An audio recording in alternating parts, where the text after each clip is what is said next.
Hello, everyone. I find it rather curious that Russian government and media are in a hurry to declare Ukraine's President Zelensky hysterical and unstable after his yet another impassioned plea for help from the European allies. He hadn't done anything that he hadn't done before. This was no different. He was basically just pointing, Russia's over there, Europe over there, Ukraine is in between, and Russia is bombing us. How do you feel about it? So, not sure what that was about.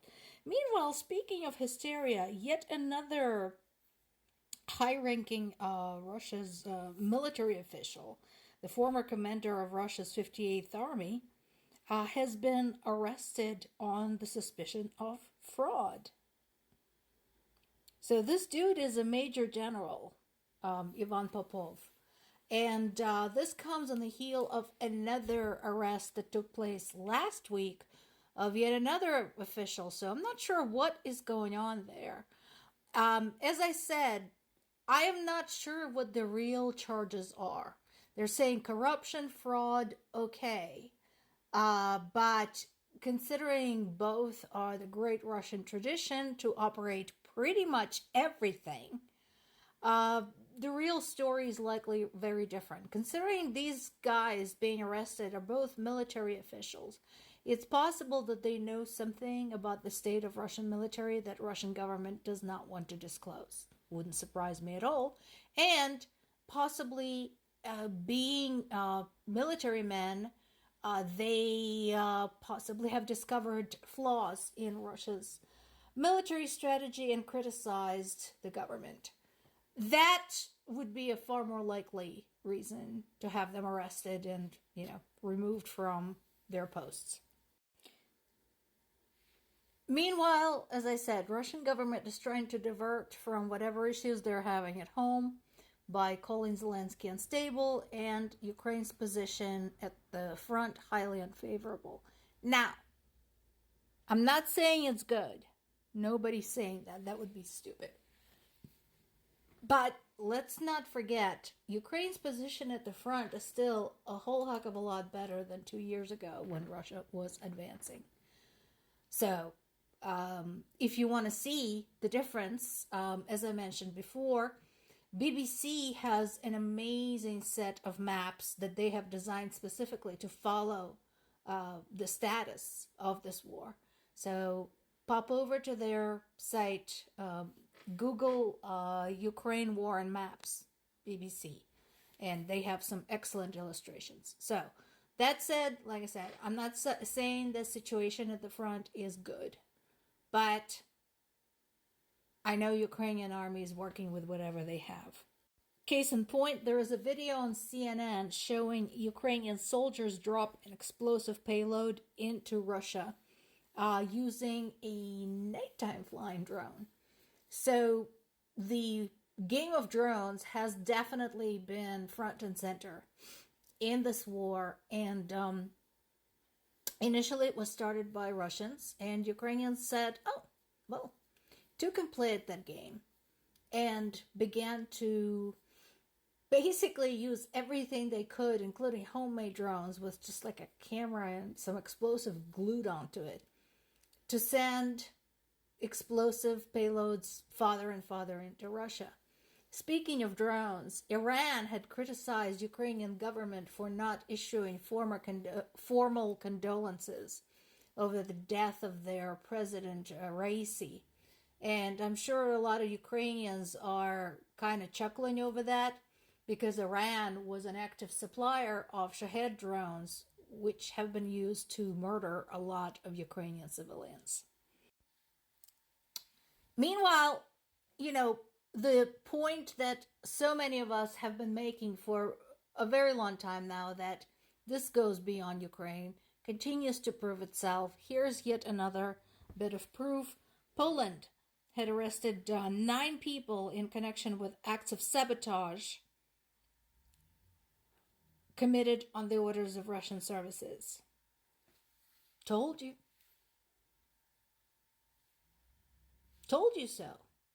If Russia is allowed to get away not only with invading its neighbor, but also with meddling in the affairs of other countries, such as elections, undermining democracy, freedom of speech, freedom of press, etc., they will not stop. It's a bully state. They only understand bully language, brute force. Case in point, Russia is conducting the first stage of what they're calling preparation and use of non-strategic nuclear weapons, which they said they were going to do. Basically, they're trying to show off. They're trying to show everybody how big and scary they are. Does not surprise me at all. And once again, I hope the intelligence services around the world are looking into the meat and potatoes of the matter. Specifically, do the Russian weapons actually still work? Do they exist? Where are they? Come on, guys. Our technology now is so far beyond what we had at our disposal in the 50s and the 60s. You can figure this out. Look at this!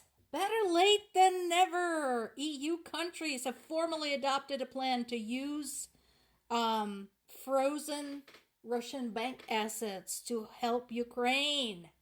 Finally! Come on, let's go. This is so overdue. I'm sure Russia is going to raise a big noise over it. But again, what are you going to do? Whom are you going to send to debate and negotiate over the return of these assets to Russia? Because I can guarantee you, any person high enough up the ladder to talk about this probably is involved. And there very well might be their assets that are being frozen as we speak.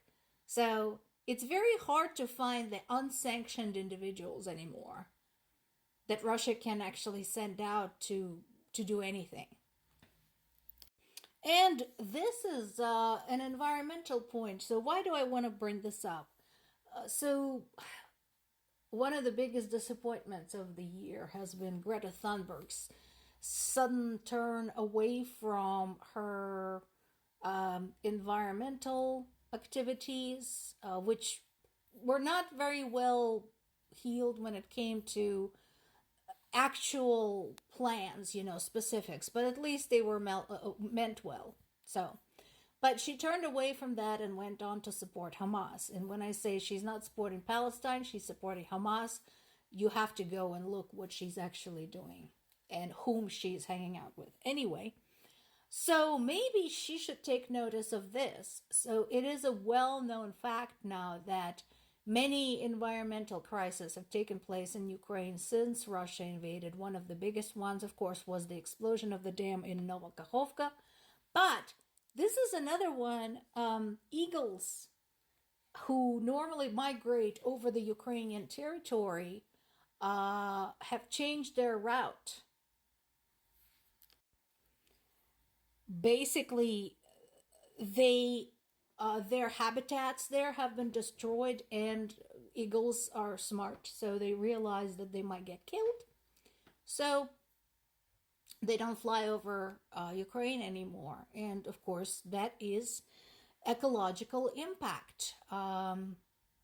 Another ironic thing about it is apparently the eagles are smarter than the UN, because Ukraine has been asking to close the skies over Ukraine for some time because of the war, and that still hasn't been done. The birds apparently have a better sense about this than humans. So maybe somebody should tell Greta that this is happening. Maybe we could get her back into the environmental game instead of her nonsense that she's engaged in now.